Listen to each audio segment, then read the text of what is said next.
brothers and sisters. I've been preparing a little short sermon that I think is on a very important topic, so I'd like to share it with you guys today. A nuclear bomb is the world's most powerful weapon today.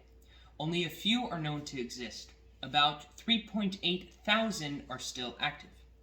Well, that's actually incorrect. Every single one of us possesses nuclear bombs. You may wonder what, why, and how.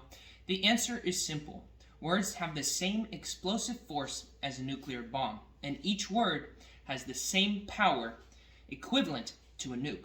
Words are strong, and they can be used for good, but often they're used for bad. Unfortunately, in today's society, they're used a lot more for bad rather than good. A nuclear bomb can be used for good, utilizing the nuclear system inside it to develop and generate energy like a nuclear power plant. This can happen, but instead we decide to turn these nuclear systems into bombs, to one day attack something or someone with them.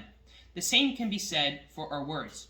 We can utilize them to produce energy and good, which some of us do, but we also fail, and we use them to target others just like a nuclear bomb. We criticize, put down, and attack others.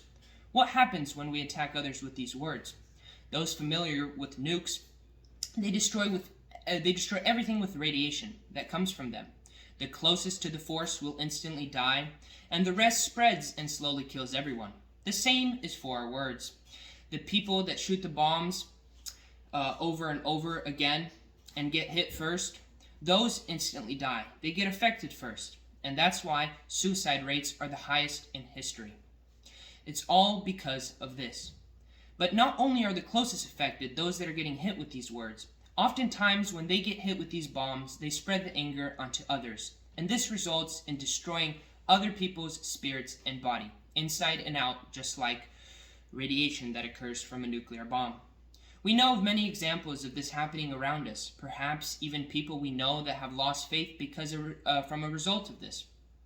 Every day we see individuals grumbling or having a bad day or anything else that affects their mood, and these emotions are what decay a person.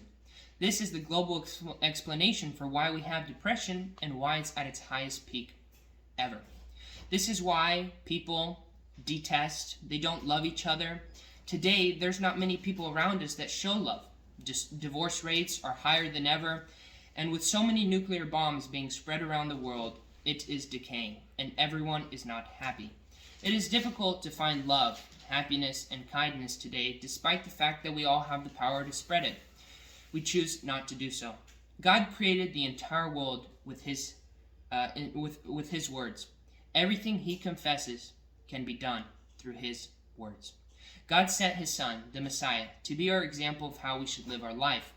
Our words should be just as strong and just as powerful as the prophets and Jesus in the Bible. They should bring life and light into the world, not death and darkness. If we are a machine that spits out nuclear bombs, we are just as dark as the inside of a bomb, pitch darkness. If this is true, how can we expect God to listen to our words? When we speak nice things to God one minute, and then we shoot darkness and nukes into people the next. God doesn't appreciate a lukewarm Christian. We can't be good to him and bad to his creation, the brothers and sisters around us. As a result, our prayers cannot be heard. God is pure, and he will not accept something originating from a dark machine. Our soul is full of darkness, also known as sin. And this is what separates a man from God. We can't be close and connect to him if we are dark, but it is our responsibility to rewrite ourselves and remove the darkness, which we have the full ability to do so because of our Messiah's sacrifice. We learn from God's Bible, front to back, to how to keep our soul lit up and how we stay close to God. The Torah gives us history that can be interpreted spiritually, and the prophets give us parables and examples of how to connect to the Father. If we are not to connect to him, and we don't connect to him, we often think God is the problem in our lives. But first, we must look in the mirror and then remove the splinter from our eye before we blame him or others for our problems. Our problems are because of us and only us. The darkness that we spread only comes back to us. The gospel was given, and his son's gift was for what purpose? To transform the machine that we are into a nuclear power plant that doesn't shoot bombs, but spreads and generates energy, just like a nuclear power plant spreads electricity and light around the world. It's difficult for us to fathom and comprehend this, but it's true, not only spiritually, but also physically.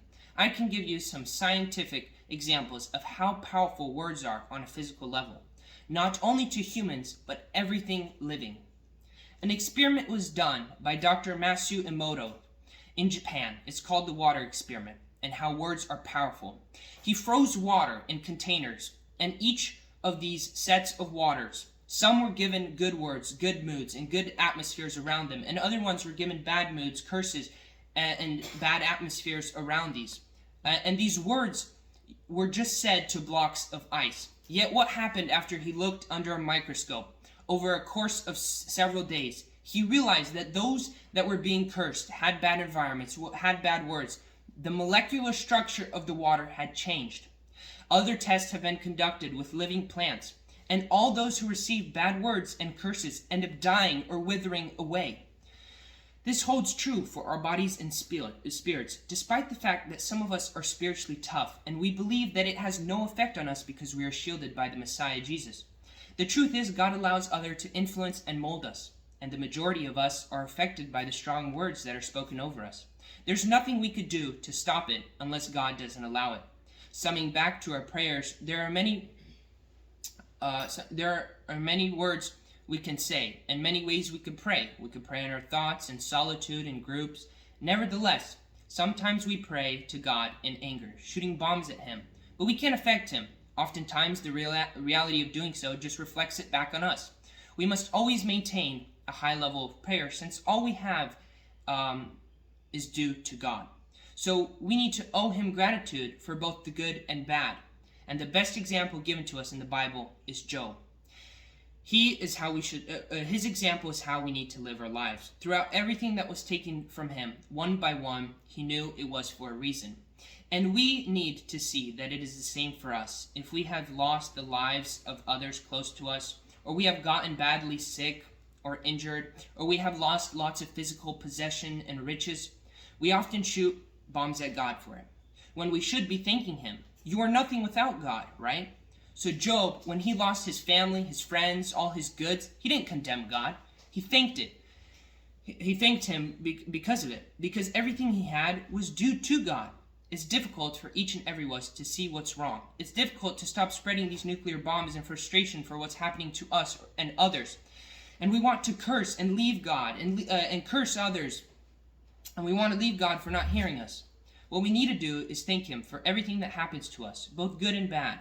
When we need to transform our spirit and bodies, like I've been saying, into that power plant that speaks energy and light into the world, to live like our Messiah.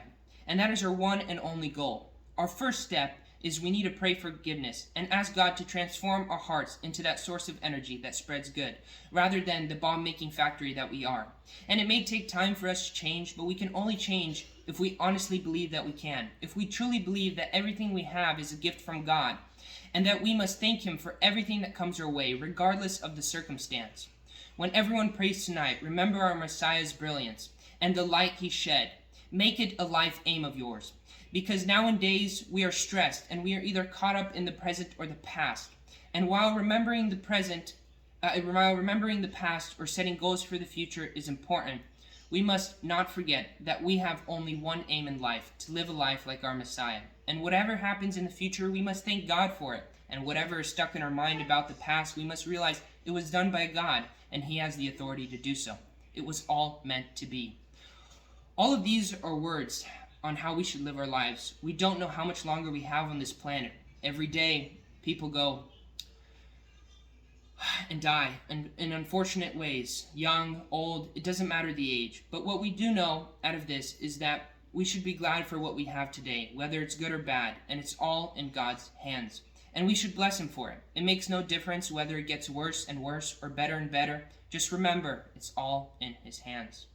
When I say to you, when we need to be like our Messiah and spread the light, I'm not suggesting it's everybody's job to go forth and do healing and preach. I'm saying at the very least, we should make it We should make our bodies a source of energy that communicates light and goodness rather than the weapon-making factory shooting nukes into people's lives. Because the only thing that does is affect the world around us, and it makes it a darker place. It makes it dark and devastating. This is a life with Satan in control, and we don't want it, because all that consists of arguing, constant arguing, anger, hatred for yourself and others around you. Words are the most powerful weapons on earth. We confess with them, we curse with them, we pledge with them, and we lie with them. Because they are too powerful and deceptive. They're also frightening because we need to use them correctly, not incorrectly. And it's the hardest thing in the world for us to realize that. We need to accept and understand that we are that dark machine. We need to change ourselves into that light producing. And even if worse happens, it doesn't matter. We are with God, and we are light. We are light to the world that will spread happiness and positivity. We will show the world what our Messiah Jesus was like. And you will be connected to God when you change yourself into an energy source machine. You will know the scripture and help those around you. And you will only be an energy source like our Messiah. And you will have done your goal, your one and only goal in these short years on planet Earth.